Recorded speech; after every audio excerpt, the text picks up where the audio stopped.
could be it. This could be it. This really could be it. Whew. Well, guys, you're probably wondering, what's in the box? What's in the box? It could be keys to good fortune. It could be keys to more problems. But I think today is the day to find out. Welcome to episode 4 of Benz'n On a Budget.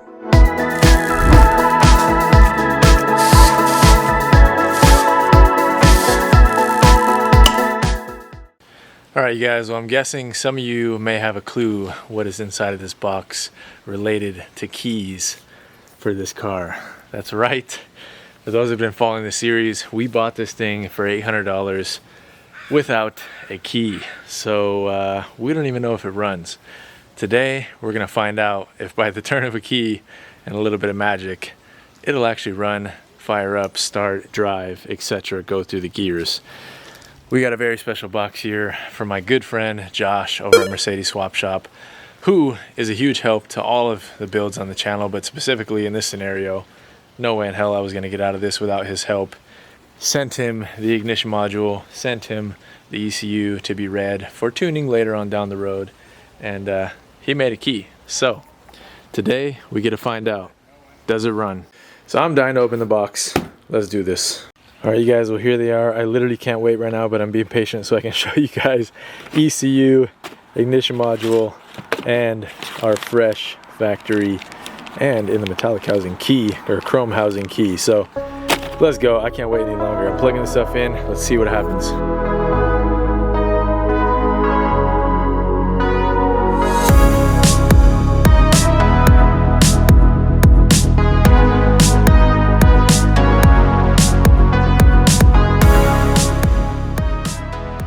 Alright guys, ECU is plugged in. I'm just leaving it kind of sitting there. There's no point in getting it all harnessed and harbored up, but ignition module is also in. I'm leaving that thing flopping as well. The last thing we need to do, pop a battery in this thing, and before I even do anything, once I put the battery on, I'm going to thoroughly look over the car to make sure we don't see any smoke, anything, because the wiring on this car has definitely been kind of trashed, and you guys can see like all this stuff hanging here. We got to make sure. So I'm going to do that, and actually before I even do that, I'm going to tape up any open connections right now, just electric tape to be safe. Holy shit, you guys. This just came on. Oh man, it said 152,000 miles, so that part of the story checks out. The battery is hooked up, however, this cable is cut off of it. It's still got the cable obviously going to the alternator, but I don't know what that red cable is originally for on these. It's different on my C55. I just looked. These connectors, or I don't know if those are factory, they don't look factory, but it could have been on this car, I guess. Don't think so. It doesn't have the tightening bolt for this one, and I didn't tighten that one, but oh my god, guys, we have power. And so far nothing's smoking. I guess time to test the key. Oh my god. Alright guys, first moment of truth. Oh my. Yes. Okay, locks work. Let's see if the trunk pops. Oh, no way. Yes, and the struts work. I can finally get back here. Holy crap, you guys. Oh my goodness. Okay, let me spelunk through this side and just make sure nothing's open connections. I'm gonna toss all this stuff. Don't need you. Not for now, at least. Seatbelt, I'll leave that in place. Oh my god. Yeah, somebody they just ransacked the crap out of this car. What is this relay for? Honda relay. Okay, well that's not to do with this car. Oh, okay, that's not good. Let's get rid of that real quick. Okay guys, I don't see anything else in here that could be of harm for now. Oh my god. this mean what I think it means? It's time to put the key in and try this thing. Oh my God. I'm just gonna leave this open, screw it. Okay, we got oil. I know that it's not great, but it's oil. It's good enough to start on.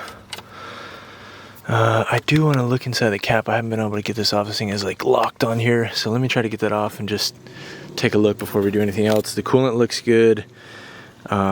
We do have brake fluid. Like, there's no leaks under the car. So figuratively, that part of things should be okay. But let me get that oil cap off. I just want to take a peek inside. Okay, guys, got this off. I mean, the oil's black, yes, but it's smooth, nothing crazy. Dude. All right, you guys are probably like, freaking start it. Okay, let me go. Here goes nothing. All right, guys, here we are. Parking brake is on. We're in neutral. Oh, I might have to do this one-handed. Let's see. This is the most ghetto setup ever.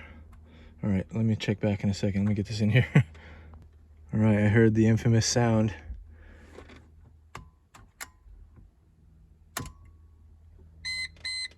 Oh boy.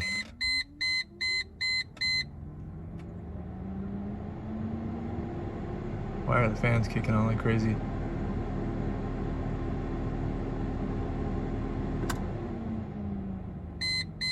Oh, I wonder.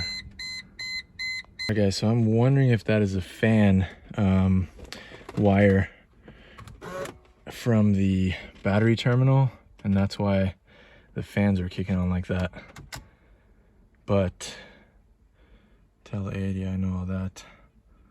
We still, oh, I didn't do it this time. No, I did. We still should be good to start it. You guys, I'm going for it. I'm gonna try to turn this off quick. Ah, nothing. Nothing.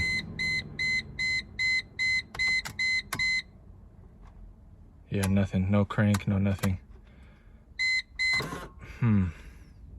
Alright guys, if memory serves me correct, I believe one of the tele-aid systems that I have unplugged because I removed the center console, I think one of those can create a no crank scenario, like a no start scenario. So I'm going to put the center console back. It's sitting in the back right now. I'm going to hook that back up, try to plug everything back up that I can, like the lights and all that stuff, just to rule out any unruly causes. I don't need to put all the panels back obviously, but just try to do what I can to plug everything back up that I do have on the car, just to eliminate all variables possible for the time being, and then we'll try again.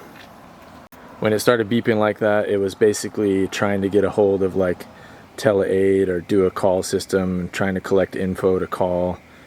Hopefully somebody doesn't show up at my house right now. Don't know. Alright guys, take two. Everything's hooked back up. See what happens.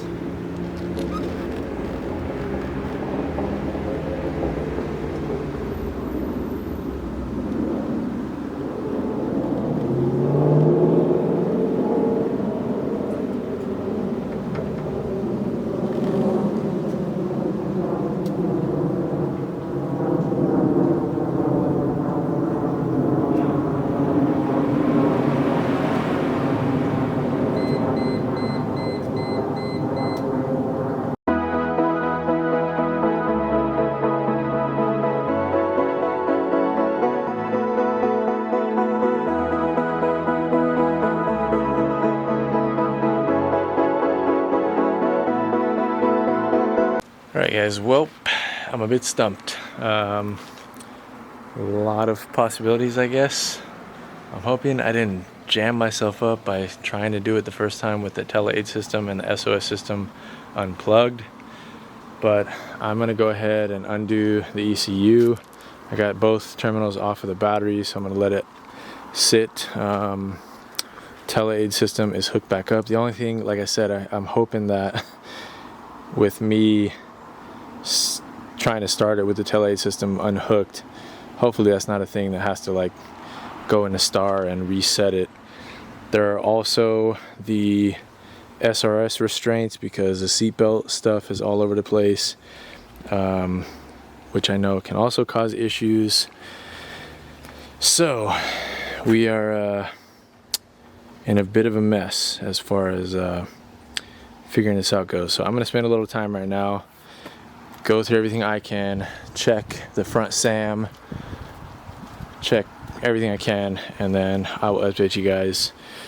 This video is coming out tomorrow. It's Tuesday night, so it might not be the happy story we wanted yet, but no crank doesn't tell us anything. So it would be one thing if it was like cranking and sputtering and locked up or some crazy like that, but no crank doesn't really tell us anything yet. It just tells us there's a wiring issue or an electronic issue somewhere in the system. So let me dive in. All right, you guys, we're starting to dive in. I removed the windshield cowl, windshield wipers, just to have easier access to this SAM module. And the first kind of smoking gun that I saw actually a while ago when I first got it was this was attached to the SAM, which means most likely this is a replacement SAM. And you know what? Pretty sure that says 2003 C230. The people that we got it from weren't the most informed, so I don't know. But as of now, Josh told me that there's no power going to the ECU, which is why we're getting fans kicking on high and no crank. So it has to do with the front SAM, no power to the ECU. That's what we have right now. That's what I'm trying to figure out. Alright guys, thus far I haven't been able to find anything. I did trace that main power ground over to the ECU, or not over to, yeah, from the ECU to the battery terminal, and it's actually the second one right here, so that is in fact plugged in. I took out the battery tray to trying to figure out what the heck this plugged onto, but I cannot figure that out. So I'm gonna have to like look at schematics or something, or figure out, go watch some videos on C230 compressors and see if I can figure it out. But until then, something I will try for the time being, I'm going to pull all of the relays and just clean everything down with contact cleaner. I don't have my light tester right now, otherwise I would just go through and check all the fuses. It is missing a couple fuses. These plugs I have, I just unplugged them. But yeah, we need to figure this out. Probably be helpful if I just went inside on the computer and looked up what modules or what relays send power to ECU, but this is worth a shot for now, cleaning everything. Alright guys, so what I'm finding is a lot of these relays and such have a good bit of corrosion on them, and I noticed that actually when I first got the car. There was, I mean, not a ton, but a good bit of water that you could tell had kind of seeped down. The ECU was a little bit wet when I first pulled it out, and without going through and testing each one of these individually, you can't determine them by looks obviously, but it doesn't look good, that said. So the plan may be to I can go look through what stash I have, relays I have, but otherwise it'd probably be best to just either go pull an entire front SAM or at least grab all the relays off of one to be able to just swap in all new relays and not try to go through the headache of testing each one of these individually. But let's keep going. I'll try to clean up what I can. Well guys, as much as I wanted this to be the time, just don't know if it's gonna happen. Got the key, got the ECU. The car is working. I mean, it's a step in the right direction, but it's going to take some internet researching and some proper testing of all of the fuses, relays, etc. I should be able to determine though, just by kind of looking up parts catalog and, you know, the blowout views, what exactly powers the ECU, and then from there hopefully I can kind of backtrack exactly to that pinpointed either relay or wiring or whatever it is. And I definitely need to figure out what that chopped wire is by the battery, because yes, the car is powering up and everything, but that was supposed to be there. It's definitely factory, so I need to figure out what that was doing. I'm gonna get this out to you guys tomorrow, which is Wednesday. So unless I figure out something tonight before I gotta edit. We might have to end this one on a sour note, unfortunately. It's, you know, I'm not even looking down about it. It's fine. We're gonna figure it out, but just not in this moment. So we will leave it there. Hope you guys enjoyed. I was pumped, so I'm glad we got this far. We're closer. We're that much closer. So now we just gotta get that last 10%, and sometimes that's the hardest bit, to try to figure out what the heck can be going on. So till then, I will catch you guys on the next one. Really hope you guys have been enjoying the Benz'n On a Budget series so far. I'm trying to keep them coming at you guys, and I'll try to keep doing so. So hopefully I'll see you guys on Friday, fingers crossed, with good news. Thank you guys for watching. Catch you on the next one. Peace.